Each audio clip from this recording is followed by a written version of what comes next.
Starting a business can seem like a daunting task, unless you have a partner like Shopify. They have the tools you need to start and grow your business. From designing a website to marketing to selling and beyond, Shopify can help with everything you need. There's a reason millions of companies like Mattel, Heinz, and Allbirds continue to trust and use them. With Shopify on your side, turn your big business idea into... Sign up for your $1 per month trial at shopify.com/special offer.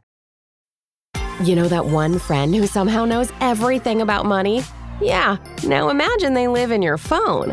Say hey to Experian, your big financial friend. It's the app that helps you check your FICO score, find ways to save, and basically feel like a financial genius. And guess what? It's totally free.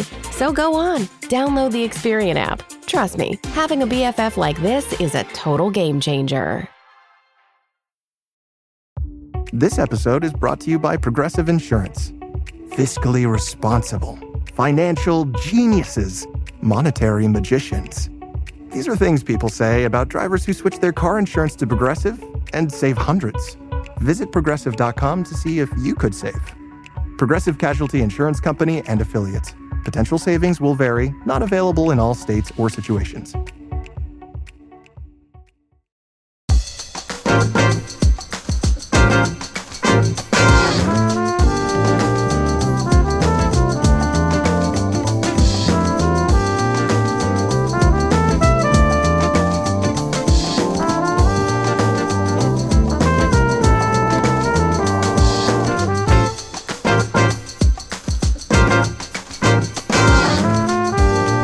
Yo, and welcome back to the Banter Boys podcast. My name is Sanji, with me is Ryan. How you doing, boy? Welcome. Finally, an in-person recording. How you doing? Yeah, I'm not too bad. As always, we don't have the most professional setup. We try to get the whole duo mic thing going. Two mics at once. We were getting close, but you know what? We kind of just lost patience. Time is running out. And I feel like if we kept trying, I would have had to fly out already by tomorrow. So, we thought, you know what? It's not supposed to be our regular scheduled recording thing. Like, this is not a regular format pod. This is more like a teaser pod, just to, whet the appetite, because people have been asking us, when is content coming out? But, as always, we got to release the inside track stuff first. And that is well underway in terms of planning, scheduling. I think we've managed to get all 20 club reps as well. You're going to be definitely hearing a couple of new voices because, life happens. We've had to replace a couple of reps, guys becoming dads, that sort of stuff. But, we're going to do our best and hopefully, get you all the useful content that you need. What else? Right. And it's all going to be on our Patreon because we're actually finally running a subscription as well. So, Ryan, you're going to have to pay for the content, mate. No worries, yo. It's at least worth something. I don't even know what the price is, so I don't want to say what it's worth. But what the price is. Yeah. They can probably pick me up. Yeah. You think? Okay. Yeah. Cool. But I mean, let's timestamp this. Let listeners know where you are, and I guess we can get started. Yeah. So I'm right now in Trinidad and Tobago. I came back home finally after 4 years. Was well overdue a visit. And I mainly came just because I had a shit ton of life admin to do. Bunch of documents that were expiring, had to renew them. But you know what? I thought in all that madness, I had to set aside a couple of days to chill with Ryan as well. And yeah, he's been a fantastic host. We managed to do a bit of hiking in a gorge, do a bit of kayaking as well. Well, not kayaking, paddleboarding, stand-up paddleboarding. Yeah, that was fantastic this morning. A lot of good food, a lot of good vibes. Met a lot of his co-workers and stuff like that. We've gotten them onto the podcast, so now they're all gonna know how much he slacks off IRL. It's gonna be fantastic. But yeah, like there's no real structure to this pod, so it's not like, you know, the usual format where we do data dump, league updates, questions from listeners. I thought, you know what, let's just keep it totally informal. And we're just gonna look at the current transfer window. We're not gonna go through every single thing in detail like we will in the inside tracks. I think we will touch on all 20 clubs, but mainly just, you know, popular names that are coming in. No one gives a fuck about the outs from us. Like, that's why the inside tracks reps are there, right? Those are the professionals, the pros, the real fans. But yeah, I don't know, Ryan, do you have anything to say before we get started? No, I just can't wait to talk Raheem Sterling, yo. The quality ones, right? Yeah. Obviously, Raheem Sterling is a fine player. Yeah. Okay. We should put in the social plug stuff that Ross does as well. Maybe. Yeah. Okay. Yeah. Ross, can you please do that right here? Yeah, for sure. So you can message us on Twitter and Instagram. Our handles at BantaB. On Discord in the Draft PL channel, Banta Boys #6585. On Reddit, /Banta_boys. You can listen to us on Spotify, Apple Podcasts, Google Podcasts, SoundCloud, and YouTube, all under the name of Banta Boys. Okay, so hopefully you've listened to us. If you're listening to us on Spotify, you know, please give us that 5-star rating. We truly appreciate it. Same thing on YouTube. Hit the thumbs up button, the like button, subscribe if you haven't already as well. And as you know, if you want to be part of the fun IRL, come join the Discord. It's free to join. All you gotta do is DM me. I'll send you a link, and we'll go from there, man.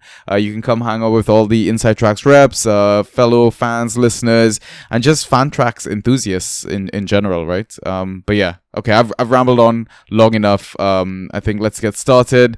So we're gonna start with Arsenal. I guess maybe I should start, given the first name I think on our list is Kepa, coming in from Chelsea. Man, Arsenal have given us so much fucking money this summer. It's truly been amazing. But I mean, surely this is just like depth, right? Yeah, there's no way he's replacing Raya, right?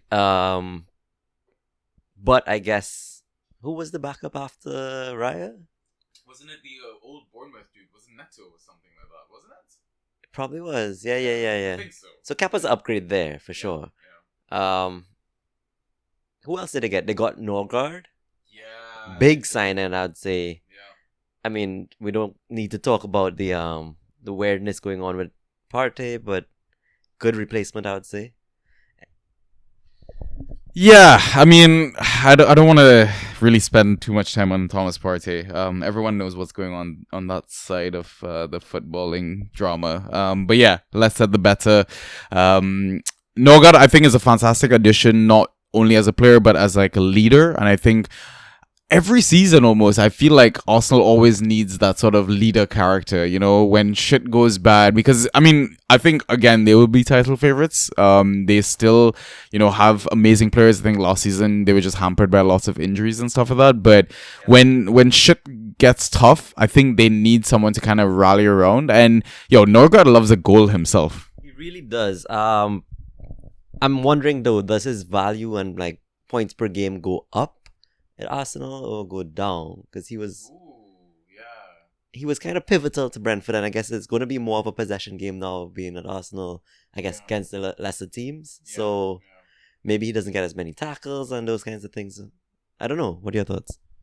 Yeah, that I think about that, but I also think, he's playing along the likes of Declan Rice, Martin Odegaard. Like, he'll give them the ball, and surely they're gonna have some pops at goal. Maybe he'll rack up more key passes. Maybe his defensive numbers go down, but his attacking numbers go up, right? But yeah, it's gonna be a very interesting asset to own. I think maybe he'll just continue to be a mid-5, a premium streamer, we had a premier? I thought there was a fancy name we had for it in the Discord. Streamium. That's what we call them, streamiums. Yeah. But I don't know. they also signed another midfielder. I guess they refused to sign an actual striker, number 9, but Martin Zubimendi. I don't know too much about him. I mean, we saw him in the Euros. He came off the bench as a sub to help Spain win that Euro tournament. But yeah, I haven't really followed much of Real Sociedad's football. Yeah, neither me. I don't watch La Liga at all. Not even the Clásicos. But Zubimendi, his name carries a lot of value. Like you said, the Euros, we saw his potential, and it was there. I'm excited to see what he could offer, but as we all know, just integrating into the Prem is quite tough. So let's see how that goes. Yeah, definitely. All right, let's move on to Aston Villa. I have no idea who the fuck Yasin Ozcan is. I'm assuming that's a kid? I think he was in our Dynasty draft, Probably was in our Dynasty. Yeah, I think somebody picked him up. I think he might be a minor. And then the other name that came in, oh my god, I'm gonna butcher this. It's Z Redmond, because his first name is Zepi Kano. I think I did okay with that, coming in from Feyenoord. But you know what? John is the perfect guy when it comes to like Dynasty names as well. He's added a lot of value in our Dynasty channel in the Discord as well. So I'm sure he's going to be able to touch on that a bit more. And you know what? Hopefully they have a bit more senior names that we can kind of discuss and get excited about as well.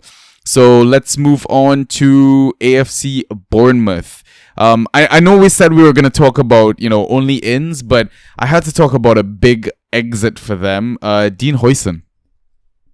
Oh, that's the big exit? I thought you were going to talk about Kirk Ezio. That's also another massive one, yeah. Huijsen, I think, is replaceable because, Senesi is decent enough. I saw they were looking at some other, I want to say kids, to come in and replace. I find a central back a bit more replaceable, but Kirk has offered so much going forward last season, and I don't know who is going to replace that. Like, their squad is probably going to suffer on that side at least due to the lack of Kirkes. Whoever they get in is going to have to probably take time to get accustomed to the Prem. So they haven't lost any pivotal attackers, but I feel like Bournemouth are still going to struggle, like you said, in defense with the loss of these two.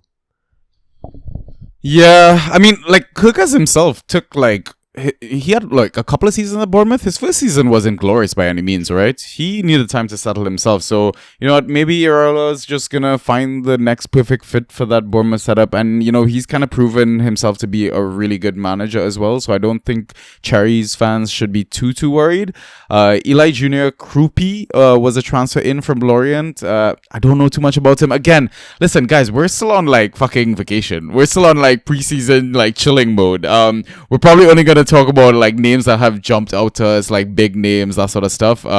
So don't lose heart if you're a first time listener. You should know by namesake. We chat a lot of shit. There is a lot of information that comes out of these pods, but yeah, this is very much an off season pod. Again, just to kind of let you guys know, hey, we're back. Inside Tracks series is coming out, etc., etc. But yeah, in terms of we talked about Dean Huijsen leaving.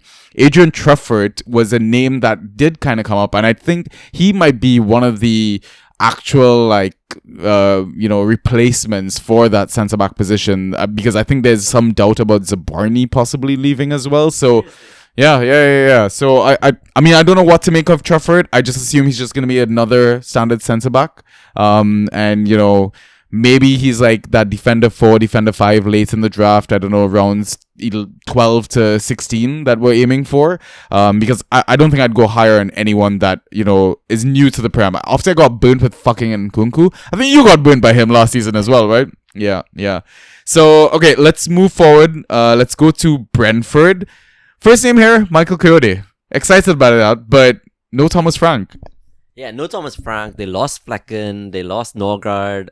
I don't know what to feel. Okay, yes, they got Kelleher in, but I still feel like the Brentford defense on a whole is going to suffer. If Mbeumo leaves, if Whistle leaves, it's one or the other, right? It's not going to be both. Surely not both. But the whole dynamic of the team just feels very different. Thomas Frank leaving is the most important aspect, but it's just a giant question mark, and I am not keen on going anywhere there besides, say, a talisman type player like Wissa, Mbuemo. Not even Damsgaard I'm that keen on anymore, yo. What are your thoughts? You're saying Damsgaard isn't a mid one?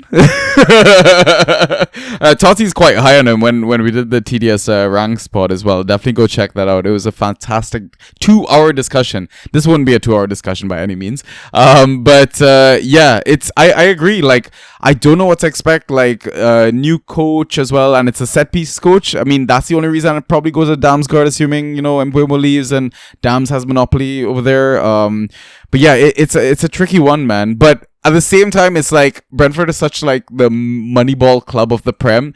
They somehow, get all their decisions right. I think it's very much a split opinion on how they're going to perform next season. Either they're going to be as fantastic as they were last season, or people think they could actually get relegated. So yeah, it's gonna be interesting, man. I'm still keen on drafting Coyote. I think like as a defender 3, I think we saw enough from him to warrant rostering him as well. And I don't think you can wait until the first set of waiver claims, etc., to get him. But 2 other names, I think Romel Donovan and Anthony Malambo, both kids potentially. Quaveen Kelleher though, coming in to replace Flecken. Flecken was the godsend that everyone kind of flocked to last season. He was just set and forget. But I'm not sure if Quaveen is that guy.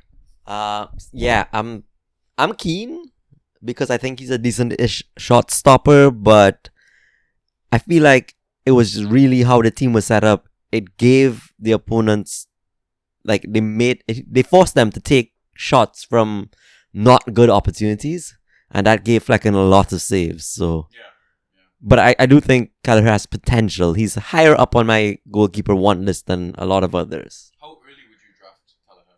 I wouldn't draft a goalkeeper before like round 12. So this is why we're friends. Yeah. I probably wouldn't even draft the goalkeeper, to be honest. Like, I'm happy to take a newly promoted club's goalkeeper. So on to Brighton, yo. So many names. Too many names. I know none of them. Oh, that guy. We know that guy. He's that Belgian dude. Oh, okay. Sanchez knows more. I swear I saw Maxim de Kuiper in like... Yeah, he was in like one of the Euro or the World Cup setups. I think it might have been under Martinez. There was a Martinez dude that coached Belgium, right? That bald-headed dude. I think he was bald. Yeah, he shaved his head at one point. But I mean, they had some massive outs. Again, we say we're not going to talk about outs, but Simon and Dingra going to Sunderland. We took João Pedro as always. We just seem to be taking everything from Brighton, basically. And, well, Arsenal as well. But, I think in terms of ins, like, Tommy Watson, Yoon Do Young, Charlotte Palmer, Costola. See, I'm butchering everything. Diego Coppola. I don't know if he might be possibly a senior player, but yeah. Again, the only one is like Maxim de Kuiper, but I feel like they've got a shit ton of defenders and fullbacks and stuff like that. So I have no idea where he's gonna be playing. Yeah, they have a shit ton of money now too, right? Like, so. I don't know. I'm still excited by Brighton. It's the volatile team, but I feel like they ended the season so strongly. So anyone who's potentially going to be in the starting 11, I'm keen on. Kind of.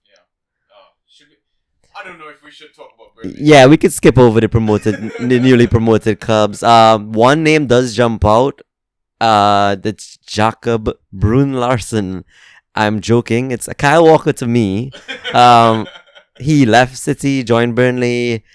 I just don't think he has it in him anymore. Super fast still, but like he's not going to offer anything going forward because he never really did for City. So I am going to avoid. What about you?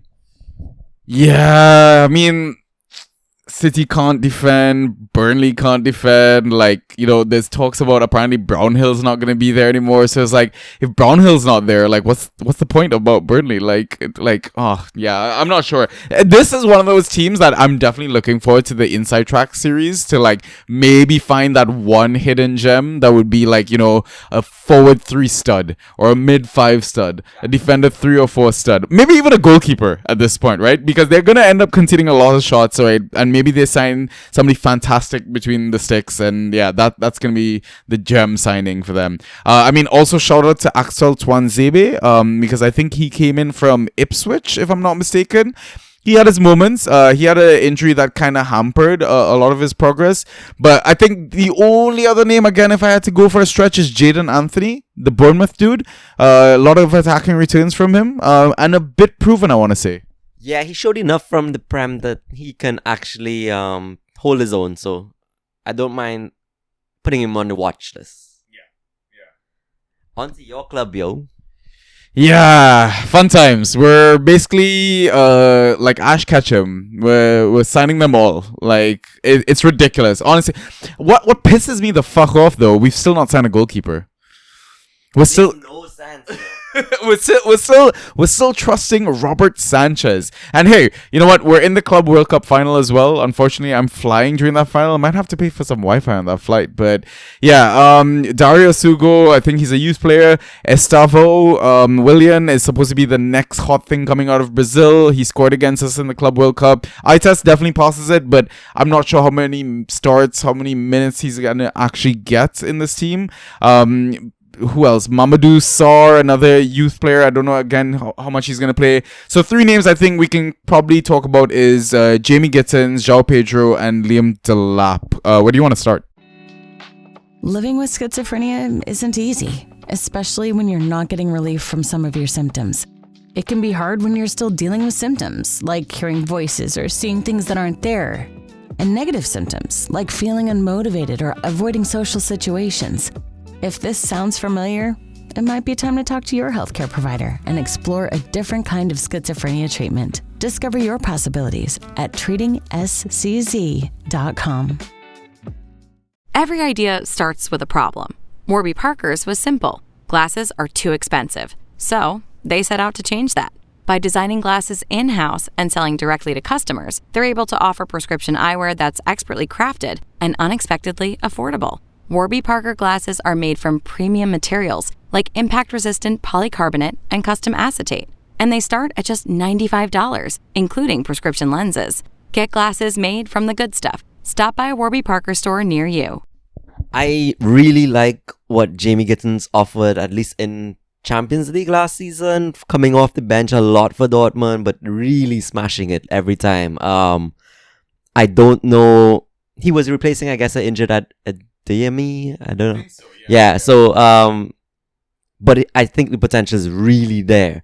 João Pedro, Liam Delap, both of them capable in Prem now. We've seen it from a whole season. They're not that, well, Delap isn't, but not that injury prone. So I think they're going to be a good addition to your squad. Really give you some 9 outlet that you didn't really have before. And it should just boost the value of everyone around them, I would hope.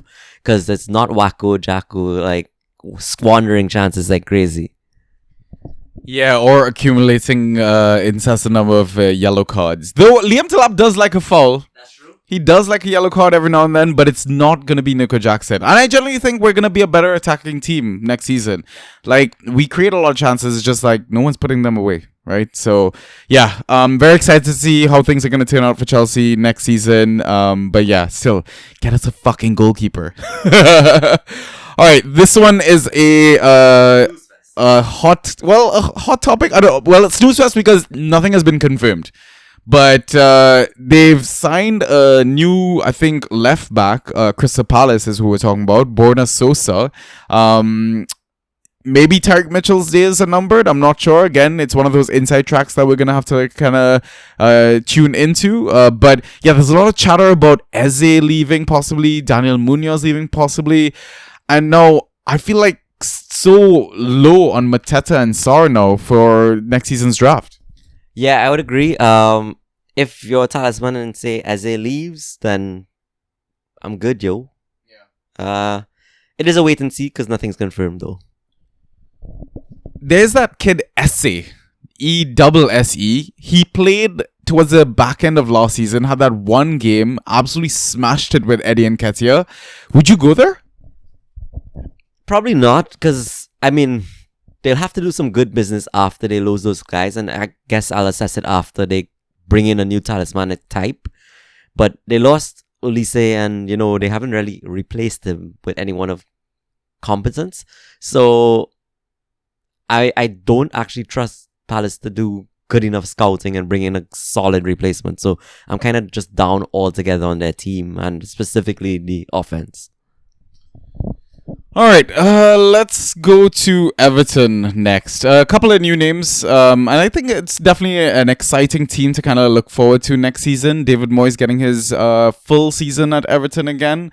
Charlie Alcaraz and Tierno Barry. I don't know too much about Tierno Barry other than he's tall as fuck. I think he's like 6'4" or something like that. Yeah. So Dwight McNeil is who I'm kind of excited to draft, really. Yeah. So, but Charlie Alcaraz, there's a lot of hype about him, but I'm just not sure if he's nailed. I know like the likes of Doucouré has left, Jack Harrison has left, Jesper Lindstrom has left, so then maybe he's nailed. And I mean, the games that he played, he absolutely fucking smashed it. Yeah, I feel like they wouldn't have signed him unless he thought he was going to get more playing time, because surely by now he's looking for playing time. So yeah, I am interested. At least he'll be on the very low end of my draft list. Yeah, Fulham, sign some players, bro.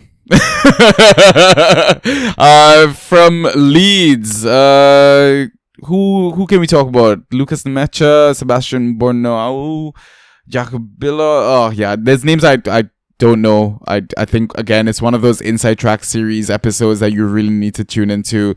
Okay, let's get to the beast of the pod now. Fucking Liverpool, bro.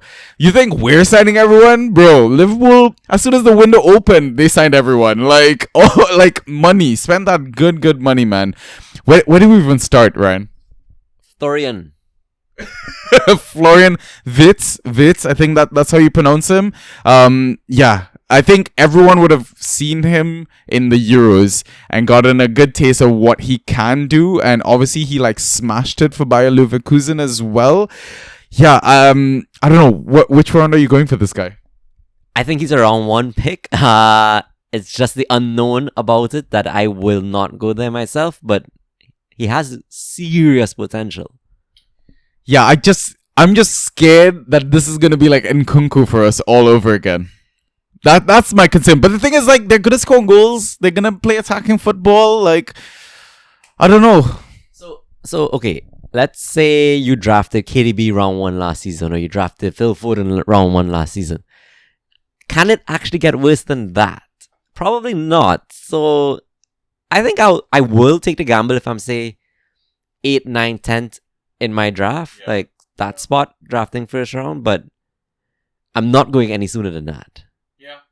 And I think someone will pip him from me if I wait that late. Like, Liverpool fans are probably going crazy.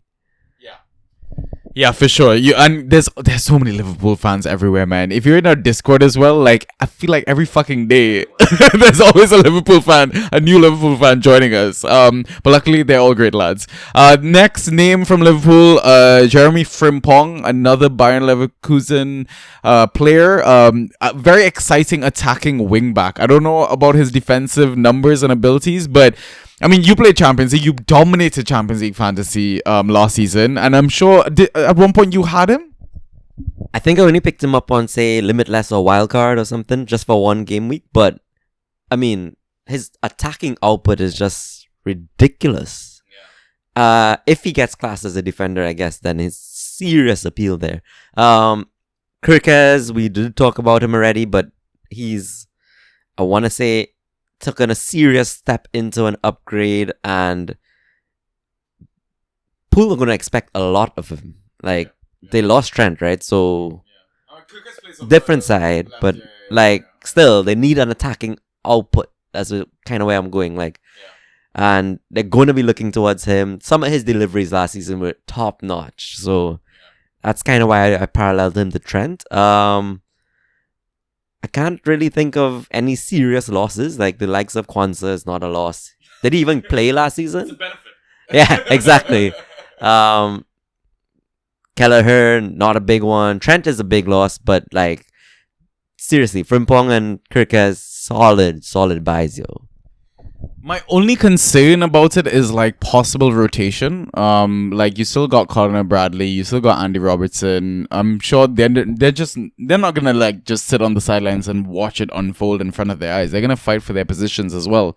And again, like even though the likes of Kirkes has played in the Prem, sure, you know, maybe we give him a bit of a bump up because he's already familiar with England and the culture and the league, etc. But even with Jeremy Frimpong, right, you don't know how much time it's gonna take for them to settle. And I totally get why people would be excited to sign them, but I don't know, for some reason, slots, fullbacks don't excite me.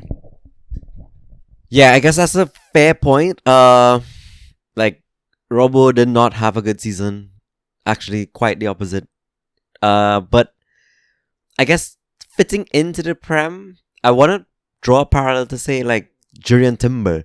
Like, I was keen on Timber.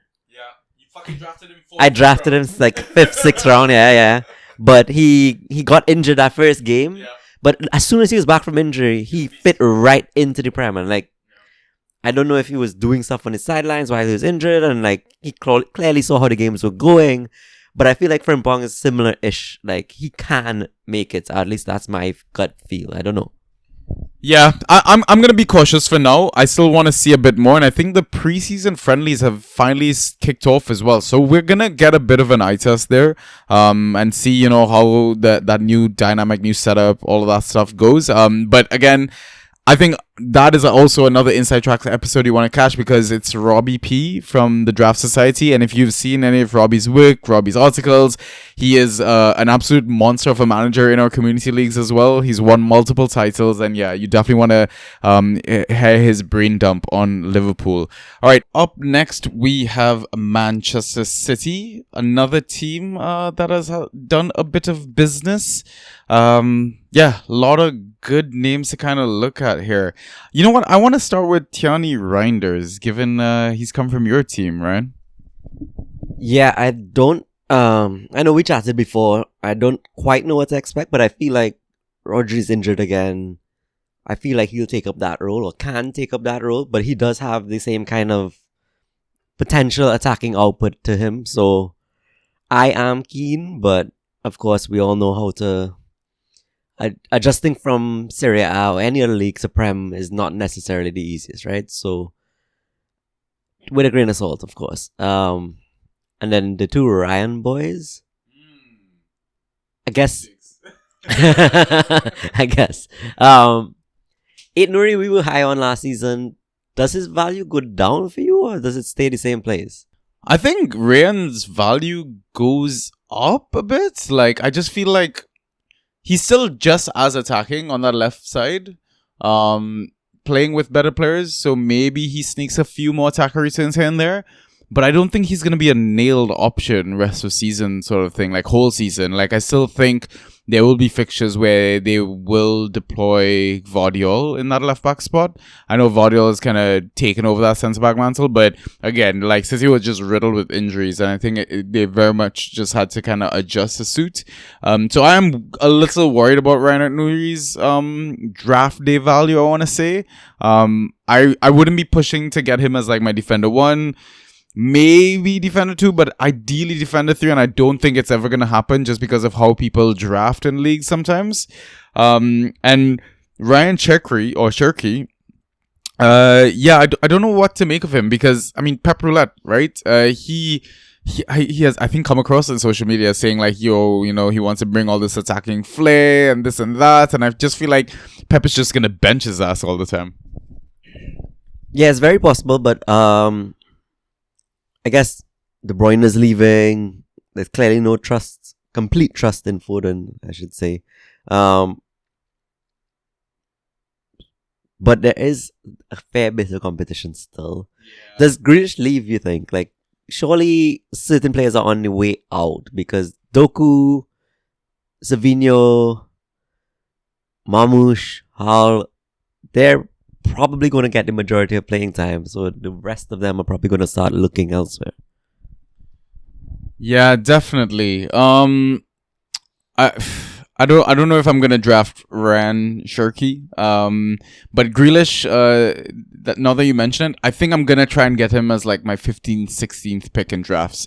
Just hope and pray that he gets to move within England, because I don't think he'd survive outside of England. I mean, his English is bad as is. I don't know how he's gonna do with any other language. So yeah, that's definitely a situation to monitor.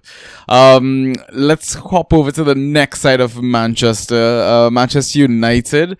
A couple of signings here, but the big main talking point is Matheus Cunha.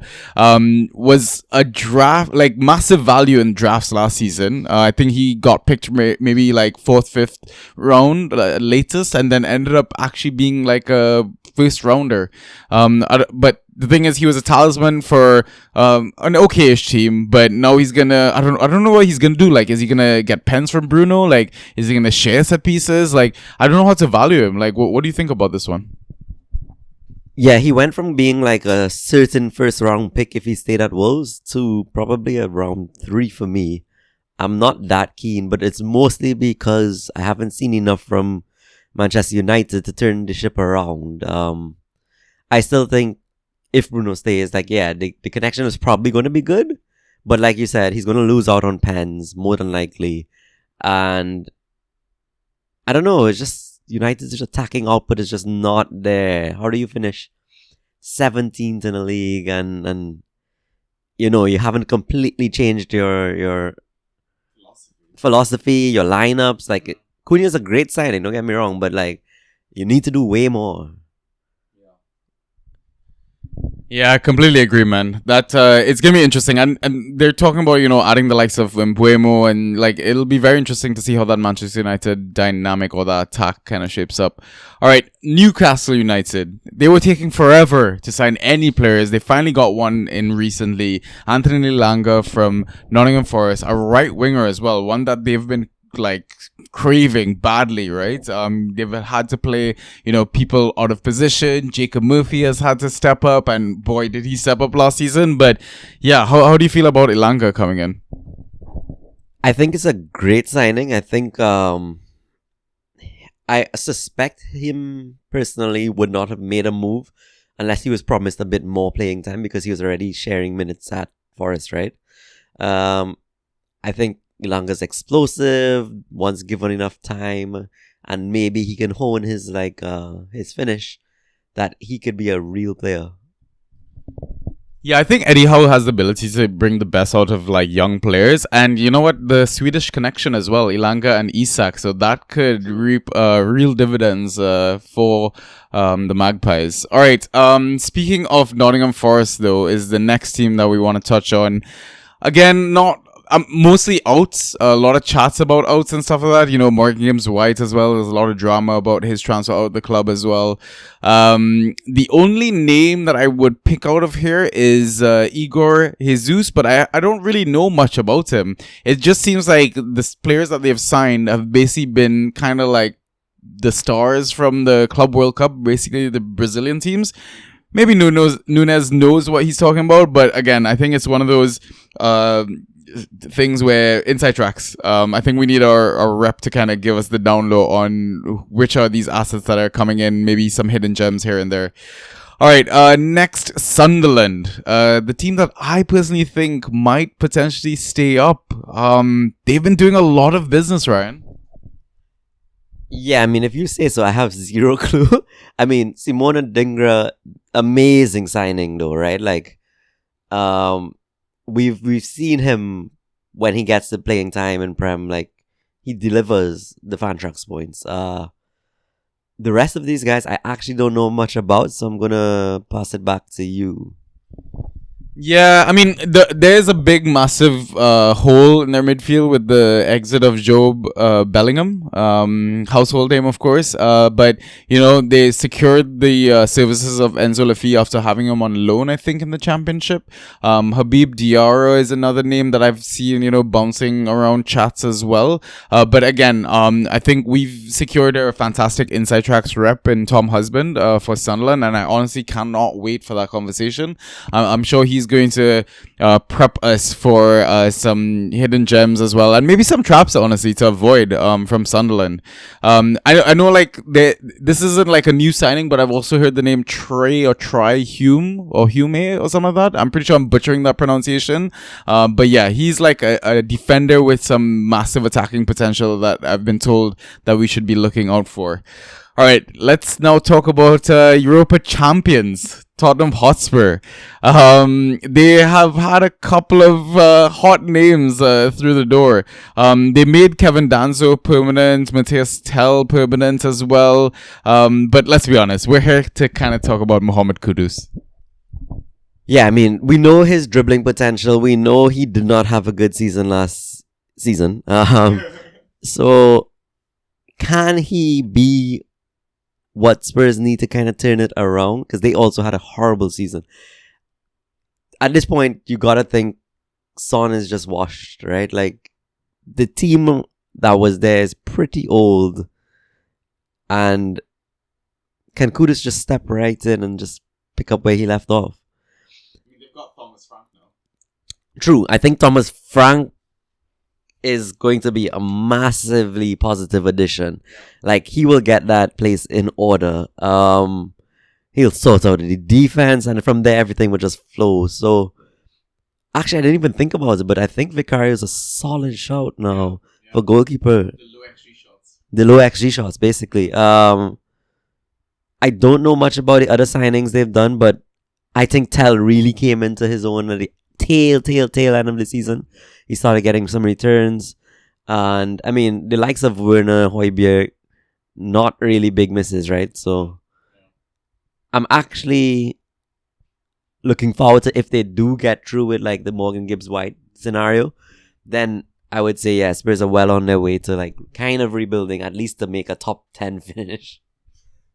Okay, let's not get carried away now. But you know what? I've also heard the name, like, possibly Kinski could also be nailed as well. So I think there's a lot to kind of figure out from that Spurs team. But no, I think, like you said, Thomas Frank, I think, is going to be integral to their growth and their improvement. Surely you can't do worse than like 16th, 17th, 16th. They were down there, right? Yeah.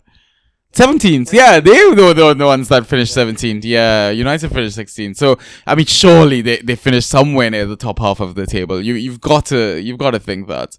But I love that you dropped that pun with tail end.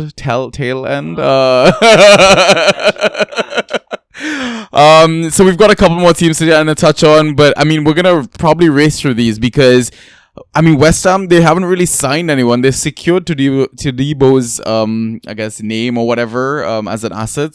But yeah, I mean, there's a massive, like, hole in Kudus leaving, and it's bizarre that they sold him for less than what they bought him for or something like that. And I don't know, I feel like they could potentially be one of the teams that goes down. Yeah, I mean, if you look at some of the exits, like Evan Ferguson, not pivotal to them by any means, but like, it's a lot of bench strength, right? Creswell, Kufal, Danny Ings, Evan Ferguson, Kurt Zuma, all these guys have been playing parts for West Ham in the past few seasons, and they need to replace, like, and Kudus, like you said, leaves a big hole. Surely Bowen's getting antsy too, so I don't know, man. Yeah. But so many teams in Prem, like, just looking at their roster, need a solid starting striker, like Arsenal, West Ham.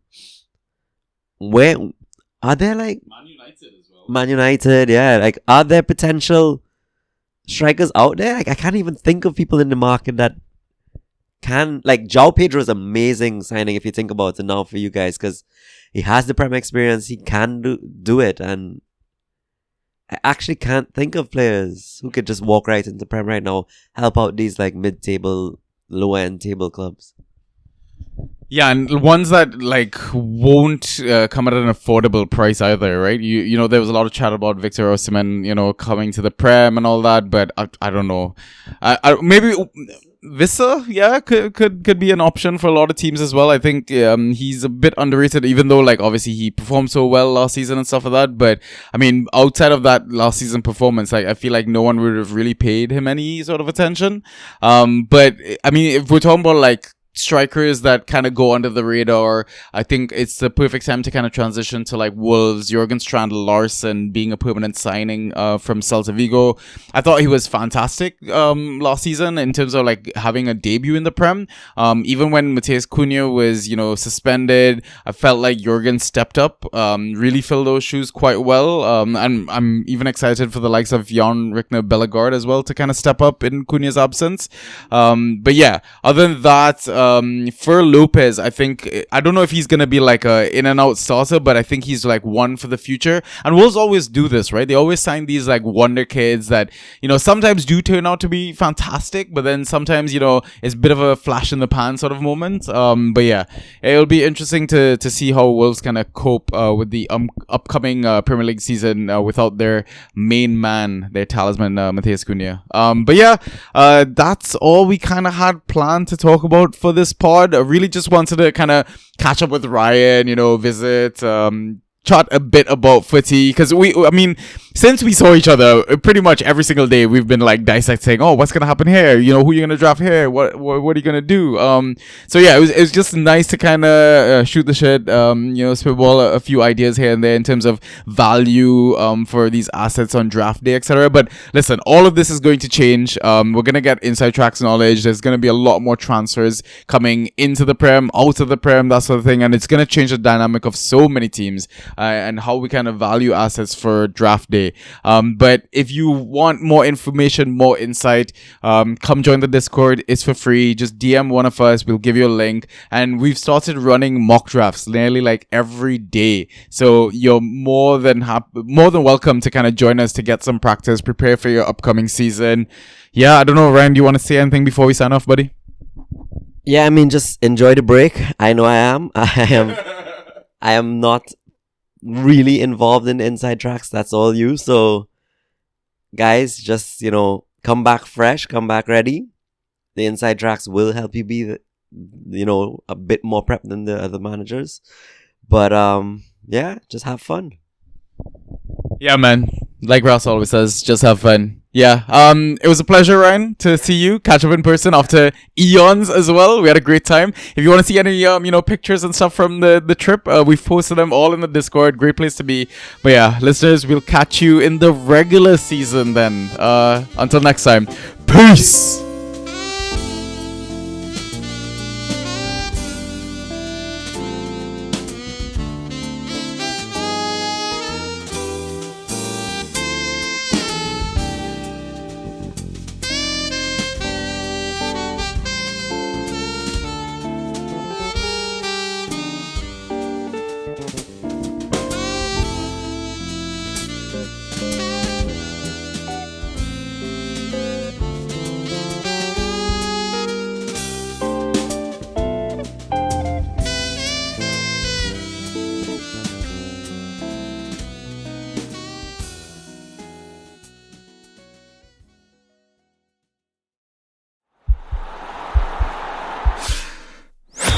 This podcast is part of the Sports Social Podcast Network.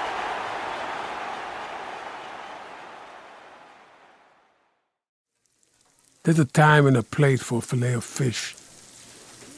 But breakfast is for sausage biscuits. McDonald's breakfast comes first. Ba-da-ba-ba-ba.